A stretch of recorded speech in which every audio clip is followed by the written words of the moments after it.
안녕하세요. 혹시 자식 농사를 짓는다는 말 아시나요? 자식을 키우는 일을 농사에 빗대어 하는 말인 거 다들 아실 거예요. 그러면 어떤 자식들이 잘 큰 자식이라고 생각하세요? 오늘 이 질문의 대답과도 같은 사연글을 들려드릴까 싶어요. 저는 남편과 소개로 만났어요. 남편은 당시에 준 종합병원에서 일하는 의사였고, 저는 대기업에 취직해서 어느 정도 연차가 쌓인 경력자였어요. 대화를 해보니 서로가 맞는 면이 많고 부족한 점을 서로 보완해줄 수 있다는 점 덕분에 연애 관계로 발전해서 결혼까지 올 수 있었어요. 그런 저희 연애의 가장 큰 걸림돌은 시댁이었어요. 정확하게 말하면 시모 때문이었죠. 시댁은 잘 사는 편으로 시부는 사람 좋은 인상에 싫은 소리를 잘하지 못하는 사교적인 사람이었어요. 그런데 시모는 시부와 정반대였어요. 성미가 괴팍하고 사람을 들들 볶는 면이 있다고 할까요? 자존심이 강하고 자신의 의견을 굽히지 않는 타입이었죠. 내가 자랑하는 건 아니지만 나는 자식 농사 하나는 잘 지었다고 생각하는 사람이야. 어딜 가서 의사 아들의 회계사 딸, 교수 사위 뒀다고 하면 다들 어떻게 자식들 그렇게 잘 키웠냐고 물어보거든. 그러니까 내가 얼마나 이 결혼 이야기에 대해서 낙담하고 있는지 알겠지? 처음 저를 봤을 때 시모가 한 말이었어요. 자식을 번듯이 키워낸 시모의 자부심이 가득한 말이었지만 그 이야기를 듣는 내내 기분이 나빴어요. 제가 급에 맞지 않다고 생각하는 것 자체가요. 엄마, 그만하세요. 제가 이 사람 좋아해서 만나는 거예요. 착하고 이해심도 많고 직업도 좋고. 전 이 사람 아니고는 결혼 안 할 겁니다.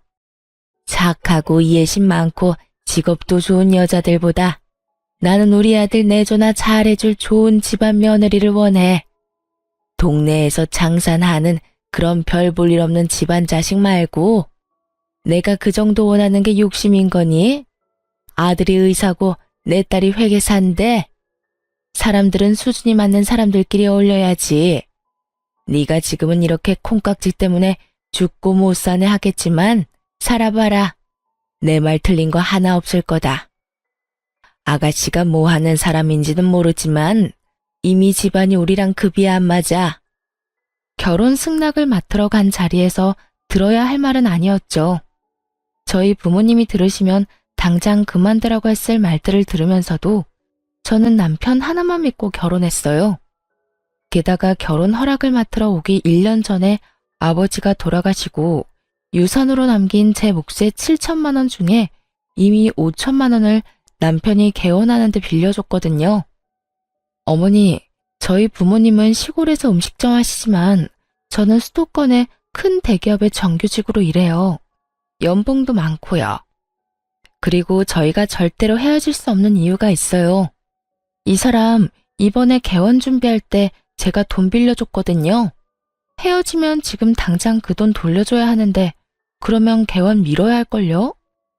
개원 엄청 좋아하셨다고 들었는데 괜찮으세요? 대기업 연봉에 개원 자금까지 빌려줬다는 말이 시모의 마음을 간신히 돌려놓긴 했어요. 그때 시모의 표정을 잊을 수 없어요. 그 정도면 최소한의 도움은 되겠구나 싶은 표정. 기분이 개떡 같았지만 남편과 시부 때문에 참았어요. 그렇게 결혼하고 저는 무척 바쁘게 지냈어요. 내조를 원하는 시모를 생각하며 바쁘고 힘든 일정에도 남편의 건강과 식사에 신경을 썼죠. 그렇지만 결혼 1년 만에 아이를 가져 육아휴직을 쓴 뒤 다시 출근을 해야 했을 때는 정말 너무 시간이 없었어요. 정신도 없었고요. 애 키우는 부모들은 모두 잘 알 거예요. 애를 키우며 일을 한다는 게 얼마나 힘든지. 게다가 남편이 육아를 도와줄 수 없는 환경이라면 육아휴직 후 오랜만에 출근한 상황이라면 시간뿐만이 아니라 몸이 10개라도 부족하다는 걸요. 그래서 저도 시모에게 연락하는 일이 점점 뜸해졌어요.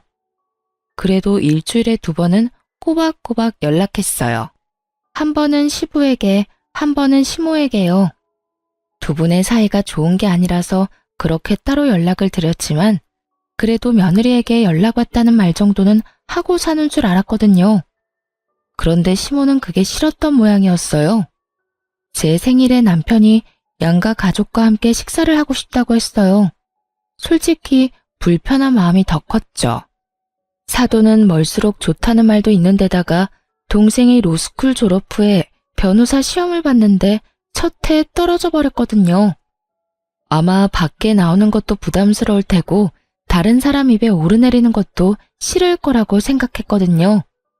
남편은 그러면 양가 부모님만 모시고 제 생일 파티를 하자고 했어요. 그러면 두 가족이 모였는데 그때 시모가 밥 잘 먹는 저희 친정어머니에게 말을 꺼냈어요. 사부인도 마음이 영 불편하겠어요. 자식 농사 잘못 지으면 고생한다는데 아들이고 딸이고 얼마나 마음에 안 들겠어요.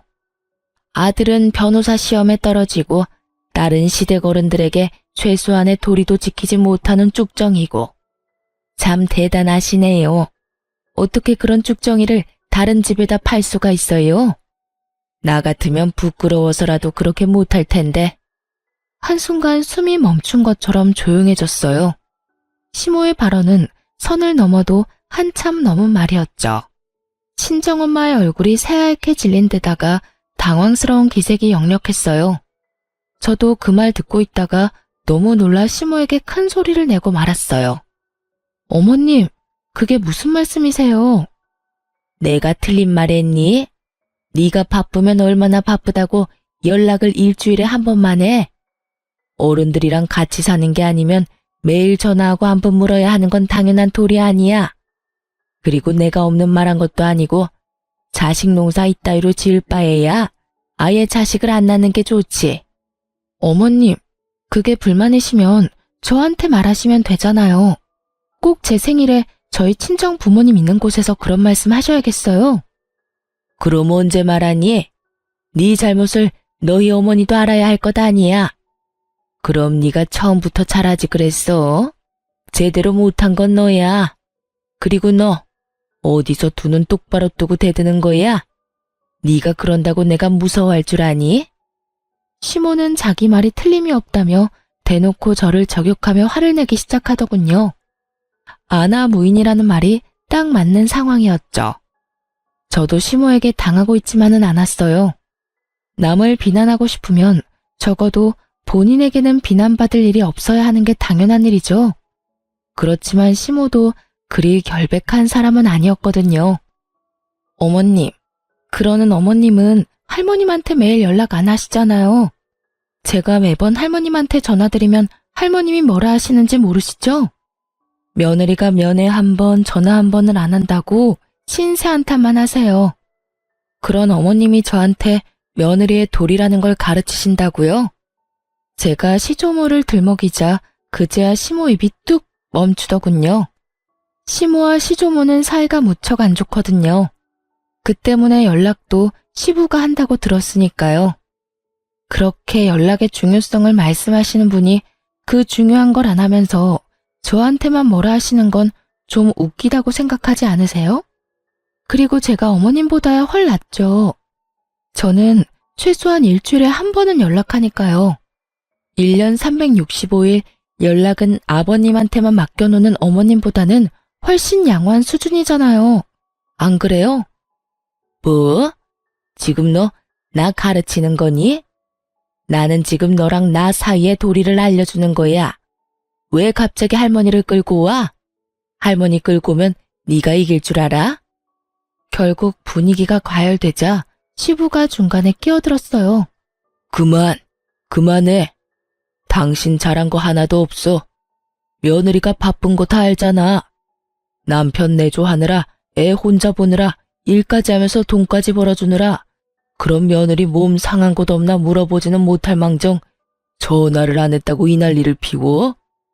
마음을 좀 곱게 써. 쓸데없는 보석들한테만 관심 쏟지 말고 며느리랑 우리 부모님한테도 관심 좀 주라는 말이야. 그리고 전화통화는 할 말이 있을 때만 하면 되는 거지 똑같은 말 주고받을 거면 굳이 왜 해? 당신은 왜 나한테만 큰 소리예요? 남들에게 싫은 소리 못하는 시부였지만 시모에게만은 그렇게 싫은 소리를 잘하더군요. 결국 분위기가 완전히 엉망이 되고 자리는 어정쩡하게 파했죠. 친정엄마는 기분이 확 상해서 울면서 집에 가셨고 남편은 제 눈치만 보기 바빴어요. 상황이 이렇게 될 줄 몰랐으니 어쩔 수 없는 일이었지만 그 상황에서 제 편 한번 들어주지 않은 남편에 대한 실망도 컸어요. 매일 연락하지 않았다는 이유로 남의 귀한 자식들을 쭉정이로 만들어 친정어머니를 모욕한 시모를 용서하고 싶은 마음은 눈꽃만큼도 없었어요. 걸어온 싸움은 받아주는 게 당연한 거고요. 동생은 그 다음 해에 변호사 시험에 합격했어요. 그리고 꽤 큰 로펌에 취직하게 됐고요. 동생뿐만 아니라 저에게도 좋은 일이 있었어요. 부서에서 승진하게 됐거든요. 직급이 높아져 연봉에도 좋은 일이 생겼죠. 딱히 시모에게 알리고 싶은 마음도 없었어요. 동생이 대형 로펌에 취직한 다음 달에 남편 시모와 함께 남편의 외삼촌들, 즉 외가 식구들 모임에 가게 됐어요. 솔직히 안 가고 싶었지만 남편이 애걸복걸하는 바람에 나가게 됐거든요. 이때도 시모와 제 사이는 냉랭했죠. 그런데 외숙부가 지인과의 사이에 문제가 있었던 것 같더라고요.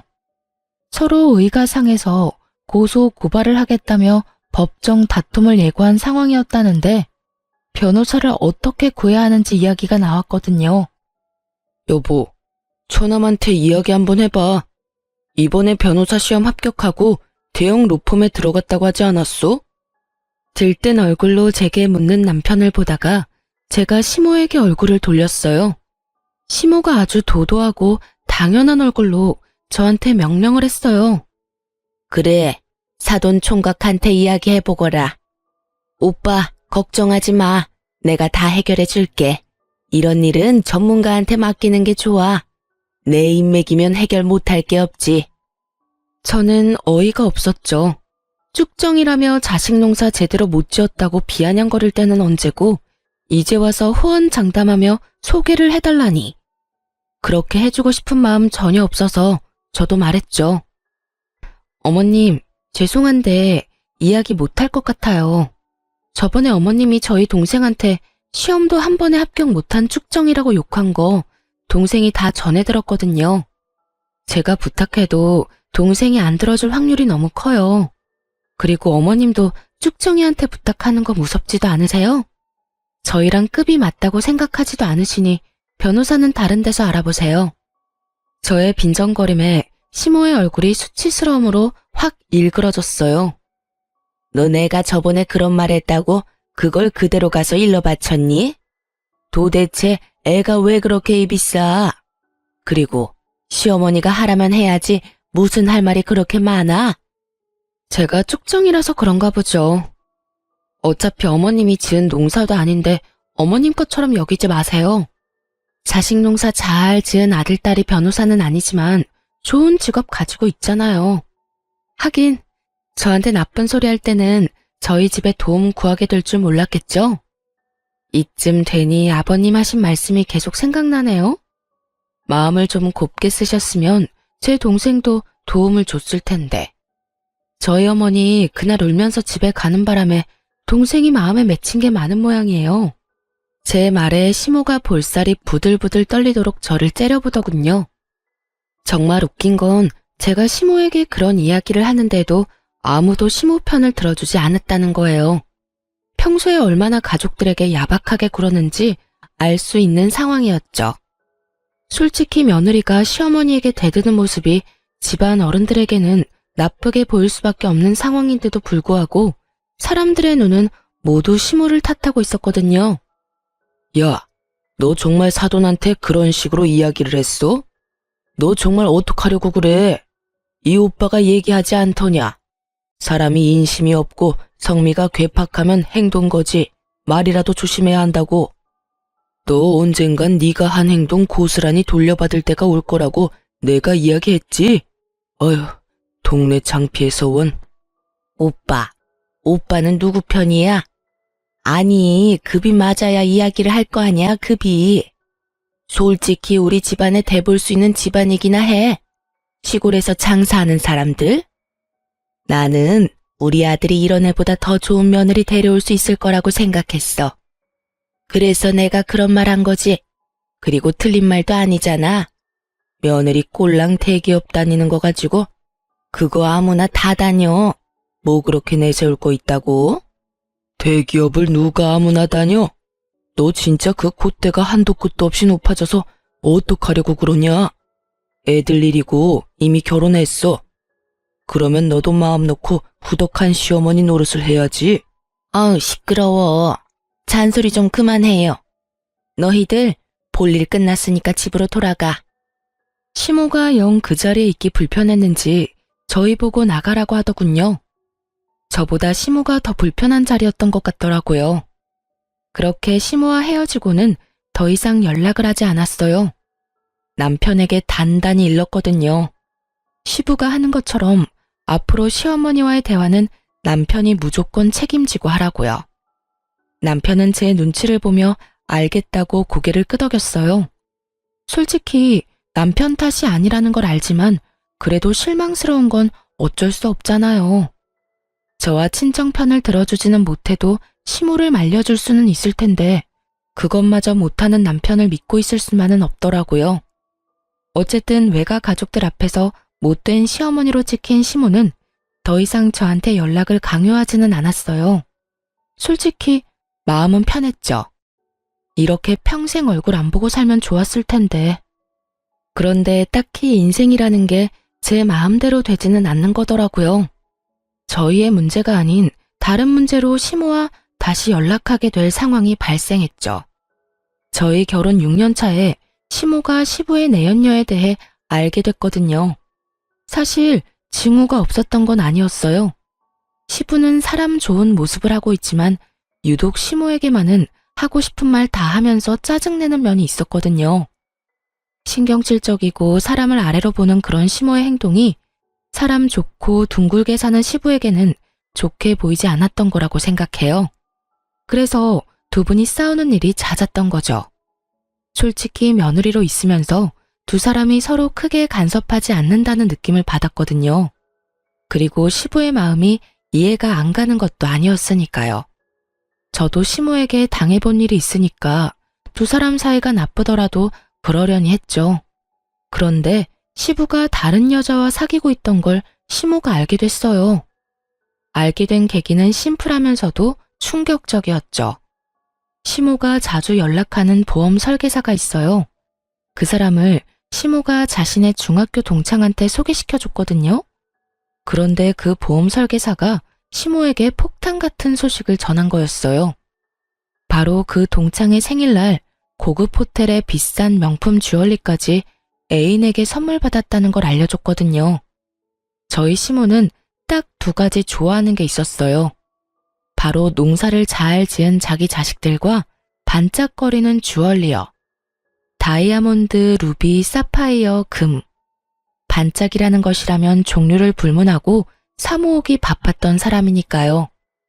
시부가 몇 번이나 사치와 낭비를 줄이라고 단단히 일렀지만 시모는 전혀 개의치 않고 시부의 카드로 열심히 샀다고 하더라고요. 사촌이 땅을 사면 그렇게 배가 아프다는데 별 볼 일 없다고 생각했던 동창이 애인에게 그런 선물을 받았다는 걸 들으니 어지간히 속이 쓰렸나 봐요. 그 동창분은 몇 년 전에 사별을 하신 상태였거든요. 그러니 다 늙어가는 마당에 돈 많은 남자까지 어떻게 잡았는지 궁금할 수밖에요. 그렇게 눈에 불을 켜고 동창의 애인을 찾아 나섰던 시모의 눈에 동창과 팔짱을 끼고 백화점을 활보하고 있는 자신의 남편을 발견한 거죠. 개인적으로 시모가 좋고 나쁘고를 떠나서 그 상황만 놓고 보자면 참 시모가 안 됐다는 생각을 했어요. 하지만 시모의 뇌구조는 저와는 좀 많이 다르더라고요. 예, 네 아빠 바람났어. 그것도 내 동창이랑. 너 이게 말이 된다고 생각하니? 거기다가 살면서 나한테는 반지 하나 사준 적이 없던 인간이 그년한테는 비싼 명품 브랜드의 목걸이 팔찌 세트를 선물했대. 내가 기가 막혀서 줄 거면 지 마누라를 줘야지 왜 그딴 년한테 주느냐고. 나 그렇게 두고 볼 수 없으니까 아들, 네가 나 좀 도와. 네가 그 여자가 너희 아버지한테 받은 것보다 더 좋은 거 선물해줘. 나 곧 생일이잖니. 그 여자가 간 호텔보다 더 좋은 호텔, 그 여자가 아버지한테 받은 선물보다 더 좋은 선물로. 시모의 말에 깜짝 놀란 제가 반대를 하며 나섰어요. 어머님, 그게 무슨 말씀이세요? 아버님이 바람을 폈으면 아버님하고 단판을 지을 생각을 하셔야지 어떻게 내연녀보다 더 많이 받겠다고 아들을 들들 볶아요? 어머님, 그러지 마시고 내연녀를 찾아가시든지 아버님하고 이야기를 하세요. 그 돈은 아버님이 쓰신 돈이니 저희가 어떻게 할 수 없잖아요. 화가 난다고 아들한테 그만큼의 돈을 쓰시라고 하는 거는 좀 아니지 않을까 싶네요. 그렇지 않아도 이 사람 개원하고 요즘 환자도 많이 없는데. 너 지금 그게 나한테 할 말이니? 내가 자식을 왜 키웠는데? 이런 일이 있을 때 너희가 나를 도와줘야 하는 게 당연한 거 아니니? 정말 어이가 없어서. 넌 내가 그 동창년이랑 네 시아버지한테 이런 수모를 당해야 한다고 생각하는 거니? 비루하게? 난 그렇게 못해.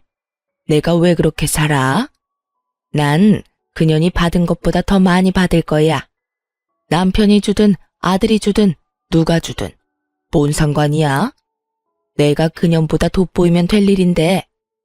시모가 우기고 있었지만 저는 당연히 남편이 거절할 거라고 생각했어요. 저야 월급쟁이지만 남편은 아니잖아요. 의료라는 거창한 타이틀이 붙긴 했지만 그것도 서비스업이란 말이죠. 환자가 있어야 돈을 버는 법인데 지금 남편 병원이 그렇게 좋은 상황이 아니었거든요. 당신, 나 좀 봐. 설마 어머님 말씀하자는 대로 하는 건 아니지? 그럼. 설마 그런 거 다 어떻게 맞춰드려. 그냥 조금 달래드리면 될 거야. 그 큰 돈이 어디서 내가 그걸 해줘. 그렇지? 어머님 상심한 건 알겠는데 그렇다고 그걸 돈으로 풀려고 하면 안 되지. 그것도 아들 돈이잖아. 대신 당신이 나중에 어머니 달래드리고 아버님이랑 얘기 한번 해봐. 집안 이렇게 난리가 나서야 되겠어? 어떻게든 안정시켜야지. 아버님이 잘못하셨지만 한쪽 이야기만 들어가서 모르는 거고. 당연히 여기서 이야기가 다 끝난 줄 알았어요. 시모에게 줄 수 없다고 거절의 말을 건네고 그것이 끝이라고 생각했죠.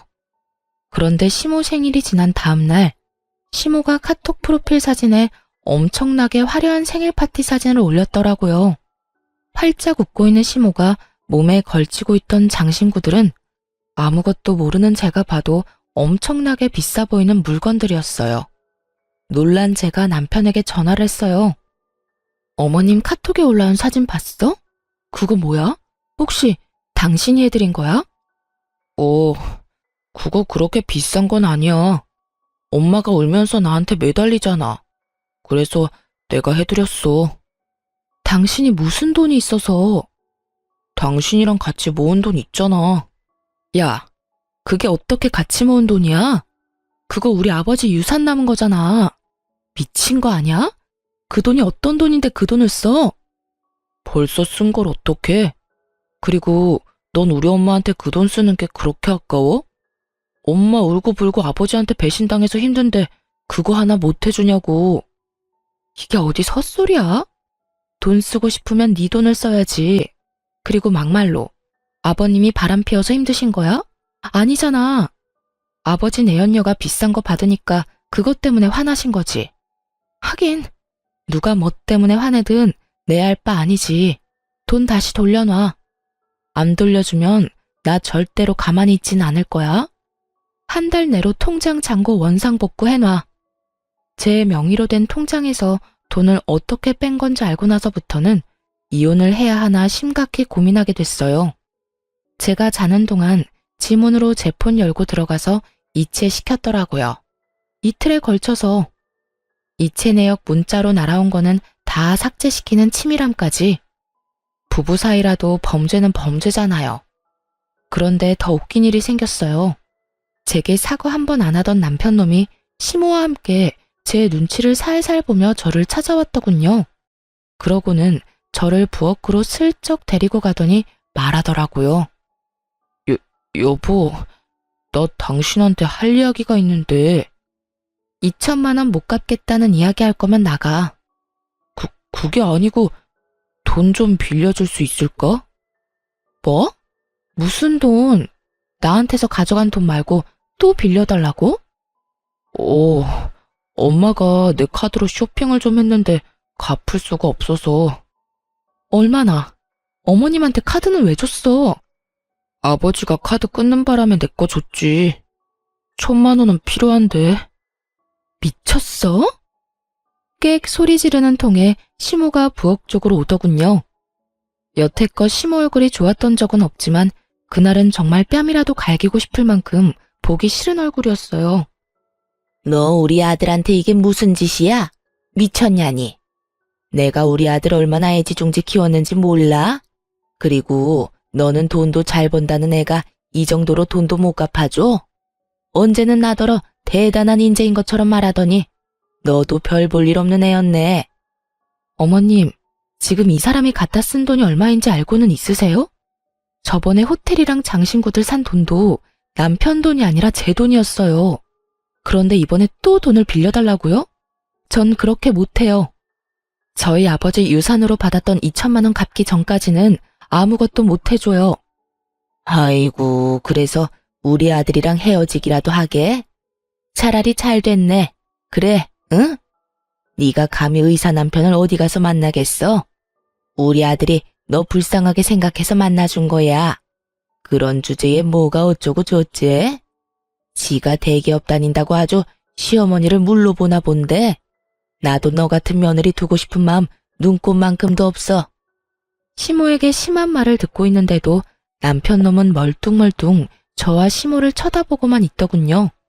결국 열받은 제가 남편에게 화냈어요. 이게 당신 뜻이야? 어머님 앞세워서 돈 1,000만 원 나한테 빌려가겠다는 게 당신 생각이냐고.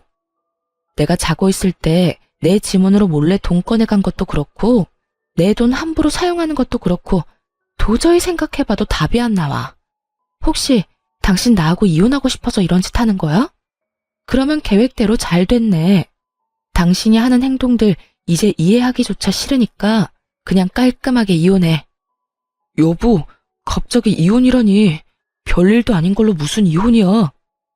갑자기가 아니지. 네가 한 짓을 보고 말해. 그리고 네 엄마가 쓴 돈 정도는 네가 알아서 갚아. 마누라한테 손 벌리지 말고. 너 그걸 지금 말이라고? 그런다고 우리가 무서워서 벌벌 떨 줄 아니? 두고 봐라. 누가 더 손해인지. 네가 우리 아들하고 이혼하고도 좋은 남자 만날 수 있을 거라고 생각해? 네 주제를 알아. 너 같은 년은 죽었다 깨어나도 우리 아들 같은 남자 못 만나. 마음대로 생각하세요. 자는 동안 마누라 재산 몰래 빼돌린 인간이 제대로 된 인간일 리가 있겠어요? 그런 행위를 범죄 행위라고 하거든요. 저도 마누라 돈 빼돌리는 남편 필요 없어요. 그렇게 저는 남편과 이혼 소송에 들어갔어요. 그리고 소송이 진행되면서 저는 부채 관계를 명확히 하기 위해 남편에게 결혼 전에 빌려준 개원자금 5천만 원과 시모 생일에 몰래 쓴 2천만 원을 돌려달라고 했어요. 그런데 남편은 이혼 소송을 하고 있는 와중에도 무례하게 찾아와 저를 설득하려 했었어요. 여보, 당신이 좀 이해해줘. 내가 돈 그렇게 쓴 거는 미안해. 정말로 미안하다고 생각하고 있어. 하지만 그렇다고 우리 엄마가 나쁜 마음에 그런 건 아니잖아. 나도 나쁜 의도로 그런 거 아니고. 그냥 어머니가 아버지한테 배신당하면서 생긴 마음의 상심을 덜어주려고 한 것뿐인데. 자기 합리화하려는 남편 놈을 째려봤어요. 물론 내가 잘못하긴 했지. 그러니까 여기 와서 당신한테 빌고 있잖아. 나 정말로 수중에 돈이라고는 없어. 그러니까 이혼 소송 없던 걸로 하고 2천만 원도 천천히 갚는 걸로 하면 안 될까? 내가 왜? 나 이혼할 거야, 당신하고. 당신은 나랑 이혼할 마음도 없으면서 어떻게 사람 자는 동안 남의 재산 빼돌릴 생각을 했어? 당신이 한 짓이 무서워서라도 나는 이혼해야겠으니까 이런 이야기 할 거면 나 찾지 마. 여보, 내가 이렇게 빌게. 다시 생각해봐, 응? 저는 절대로 이혼을 번복할 생각이 없었어요. 남편보다도 시모 때문에요. 시모가 시부와 싸우고 저희 집에 들어왔거든요. 저는 남편과 이혼 소송 시작하면서 친정으로 거처를 옮긴 상황이었고요. 제 이혼의 중요한 한 축을 담당하는 시모와 어떻게 같이 살 수 있겠어요? 다시 생각을 왜 해? 내가 다시 생각하면 지금 그 집 들어가서 시모 모시면서 살아야 되는 거 내가 모를 줄 알아? 나는 시모 통장 노릇은 둘째치고 시어머니 수발까지 들고 싶은 마음은 요만큼도 없어. 그러니까 나 설득하려고 하지 마. 여보, 나 진짜 안 좋은 상황이야. 병원은 계속 적자고. 어머니 씀씀이는 날이 갈수록 커지고 있어. 이런 상황에 당신한테 7천만 원에 우리 사는 집까지 나누고 하면 정말 남는 거 단 하나도 없다고. 돈이 왜 없어? 당신 진짜 웃기네. 집에 얼마 전에 가득 들어오지 않았어? 그게 무슨 말이야? 아무것도 모르는 듯 반문하는 남편에게 저는 아주 좋은 정보를 하나 알려줬어요. 시모를 엿먹일 수 있는 아주 좋은 정보. 당신 어머님이 가득 모아놓은 주얼리들 있잖아. 그거 다 팔면 못해도 몇 천만 원은 훌쩍 넘어. 몰랐구나? 제 말에 남편 눈빛이 반짝 빛나더군요. 돈 없으면 그거라도 팔아서 주면 되잖아. 어차피 돈 쓴 건 어머님이니까 어머님이 갚아야 하지 않겠어? 근데 그거 얌전히 주시려나 모르겠네. 친아들 마냥 아끼고 있으니. 이 정도 말하면 알아들었을 거라고 생각했어요. 솔직히 이런 이야기 해주고 싶지는 않았는데 저는 받아야 할 돈이 있었고 절대로 손해보고 싶지는 않았거든요. 게다가 무엇보다도 시모를 용서할 생각도 없었고요. 그래서 슬쩍 이야기를 흘렸죠. 역시나 제 말을 제대로 알아들었는지 남편은 며칠 뒤 제 뒤통수 치고 가져간 2천만 원을 바로 마련해서 통장으로 넣어주더군요. 얼굴에 기름기가 좔좔 흐르는 것이 큰 돈을 마련한 것 같더라고요. 다행이네. 이해력은 나쁘지 않아서. 일단 2천만 원은 해결됐고 나머지 5천만 원도 빠른 시일 내에 해결해. 이혼 전에 잡다한 거 싹 정리하고 싶으니까. 걱정 마. 돈 없으면 어머니 목걸이 몇 개 더 팔면 돼. 요즘 금값도 많이 올라서 그런지 살 때보다 더 많이 받아. 그리고 그거 아니더라도 곧 부모님 이혼하실 것 같거든. 그때 어머니가 받은 것들로 돈 마련할 수 있으니까 뭐 일단 좋은 방법 알려줘서 고마워. 돈이 생기니 이혼 다시 생각하라는 말도 하지 않더라고요. 자기 엄마 물건 팔아서 돈 마련한 주제에 자기가 대단한 것처럼 굴고 있으니 어찌나 웃긴지. 속으로 비웃음을 참느라 고생했죠. 역시 돈이 아쉬워서 나 잡으려고 한 거구나 하고 생각하니 눈앞에 남편놈 얼굴이 더 꼴 보기 싫은 거 있죠? 돈 이야기 끝났으니 서로 용건만 간단히 하고 집으로 돌아오는데 시모에게 전화가 걸려왔어요. 전화를 받자마자 시모가 큰 소리로 제게 소리를 버럭 지르더군요. 야, 네가 우리 아들한테 목걸이 갖다 팔라고 시켰어? 내가 모아놓은 것들, 그것들이 어떤 건데? 내 목숨과도 같은 것들이라고. 당장 다시 돌려내. 당장 내 앞에 내 물건들 되돌려 놓으라고. 이보세요, 아줌마. 저는 당신 아들한테 받아야 할 돈이 있는 채권자예요. 채무자가 돈 마련할 방법 없어서 전전긍긍하길래 방법 좀 알려준 것 뿐이라고요. 막말로 내가 그거 가져가서 팔았어요? 나 그 더럽고 욕심이 덕지덕지 붙은 물건들 꼴도 보기 싫고 만지기는 더더욱 싫은 사람이에요. 당신 아들이 당신 생각했으면 안 팔았겠지. 근데 막상 돈 필요하니 떡하니 팔아다가 돈 마련한 건 당신 아들이라고요. 나한테 전화할 게 아니라 아들한테 전화하셔야지. 어디 돈 빌려간 사람이 돈 빌려준 사람한테 이 난리야? 너 이 어린 년이 나한테 지금 뭐? 내가 너 가만둘 줄 알아? 대한민국의 얼굴 못 들고 다니게 만들어줄 거야. 멀쩡한 얼굴로 직장에 못 다니도록 만들어줄 거라고. 어이가 없어서. 어디 잘해보세요. 그럼 나도 법적으로 해결할 테니까. 그리고 당신이 뭔데 나를 가만 안 둬?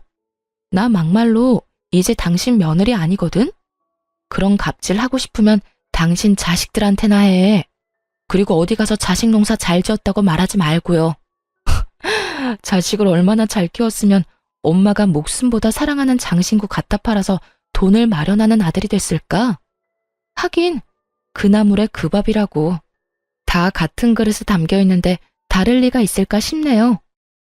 다시 생각해도 웃기네. 자식 농사. 남 욕하면서 깎아내리기 전에 아줌마 집구석이나 잘 간수해요. 자는 동안 마누라 지문으로 몰래 돈이나 털어가는 도둑놈 새끼 길러낸 주제에 자식 농사는 무슨.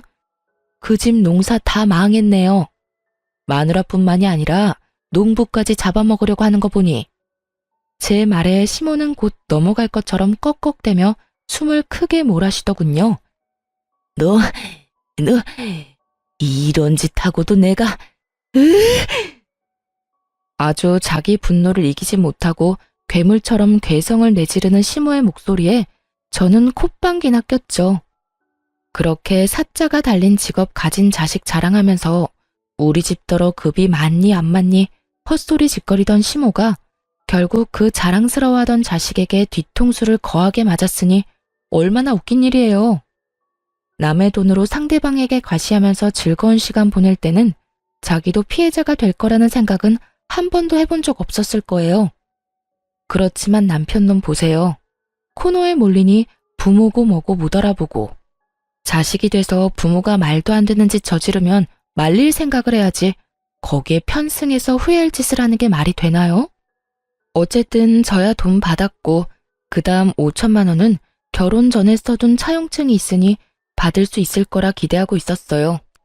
뭐 남편도 돈 없으면 이번에도 시모 재산 팔거나 개인 신용대출 받아서 줄 것 같아서 걱정 안 했어요.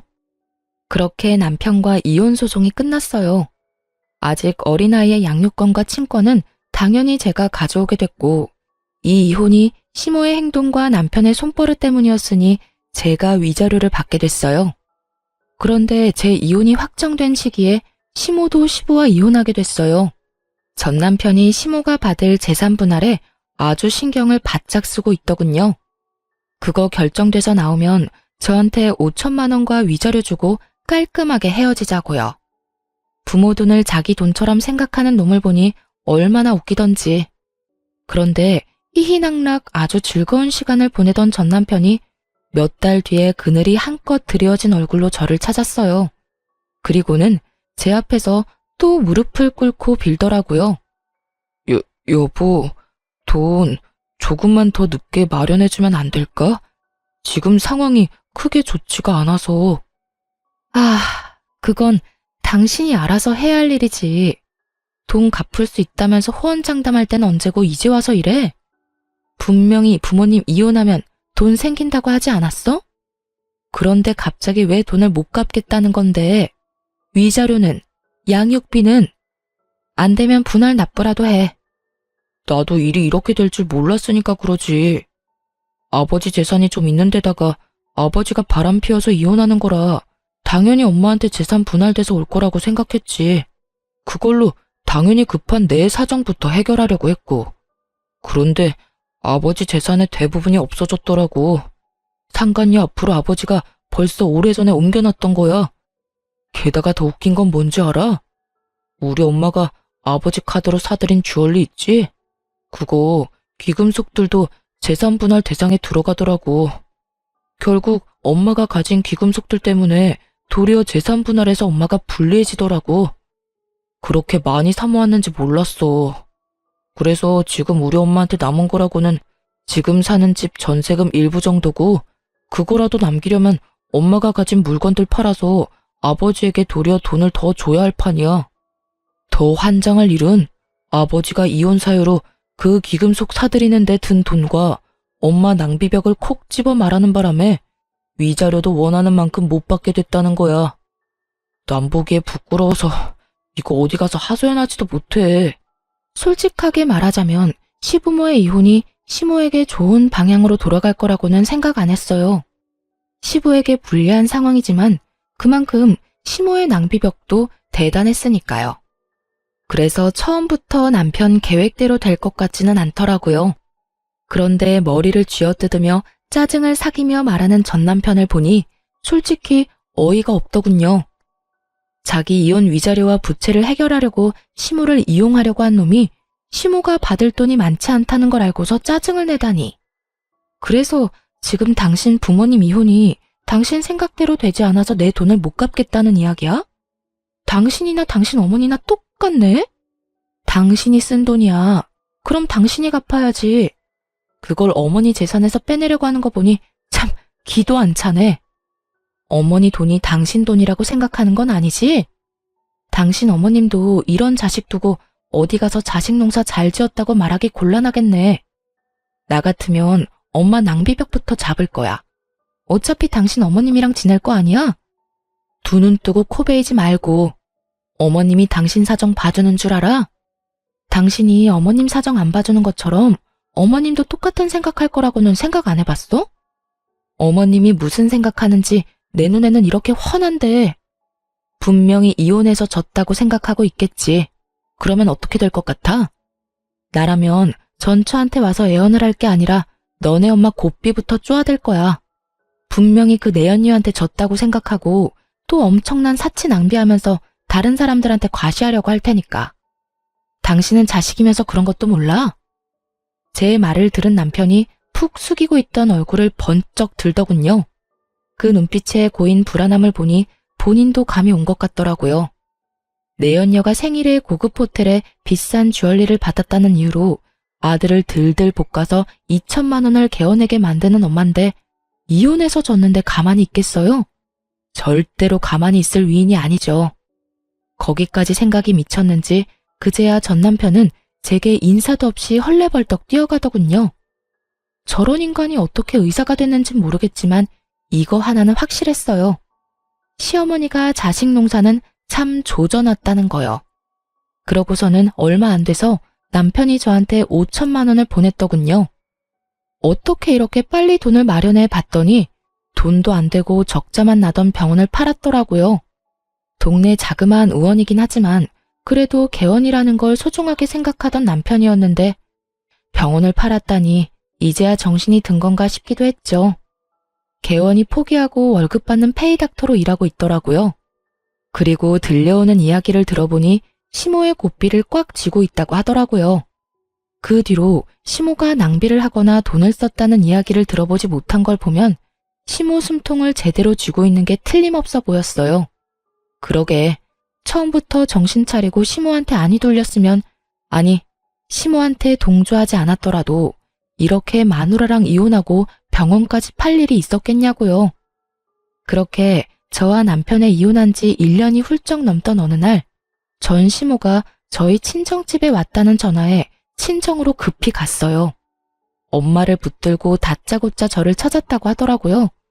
보게 해주지 않으면 아예 들어놓을 것 같아서 어머니가 저에게 연락을 한 거였어요. 아니, 아줌마 아들을 왜 여기서 찾으세요? 저 그 사람하고 이혼하고 남남된 지 오래됐어요. 거짓말 하지 마. 네가 우리 아들한테 뭐라고 한 게 틀림없어. 그게 아니면 우리 아들이 날 버리고 그렇게 도망갔겠냐고. 네가 중간에서 이간질한 거 맞지? 그렇지? 전 시모의 말을 듣는 순간 벙찜과 동시에 웃음이 났어요. 그 웃음을 참으며 되물었죠. 그 사람이 집을 팔고 도망을 갔다고요? 몰래? 그래. 멀쩡한 가족 파탄 내고 자기 인생 이 꼴로 만든 게 다 내 탓이라며 나한테 지랄 연병을 떨고 갔어. 네가 그런 거잖아. 걔가 그런 얘기 꺼낸 거 보면 네가 중간에서 뭔가 한 게 틀림없어. 제가 이유가 아닐 수도 있죠. 아줌마가 여태 그 사람한테 어떻게 했는지 생각해보면 답 나오실 텐데요. 내가 무슨 잘못을 했다고? 내가 우리 아들한테 얼마나 잘해줬는데. 그리고 세상에 나보다 불행한 사람이 어딨어? 남편한테 배신당한 지 얼마 안 돼서 이번에는 아들한테 배신을 당했잖아. 그러니까 늙음하게 손주 재롱이나 보면서 소소한 행복이나 챙기며 사실 거였으면 생일 잔치하겠다고 2천만 원이나 쓰게 만들지 말았어야죠. 그것 때문에 멀쩡한 아들 내외 이혼하도록 원인 제공하셨으면 얌전하게 사시던지. 뭐하러 나대서 이런 상황을 만드셨어요? 그리고 제가 그 사람한테 아줌마 집까지 팔라고 이야기했겠어요?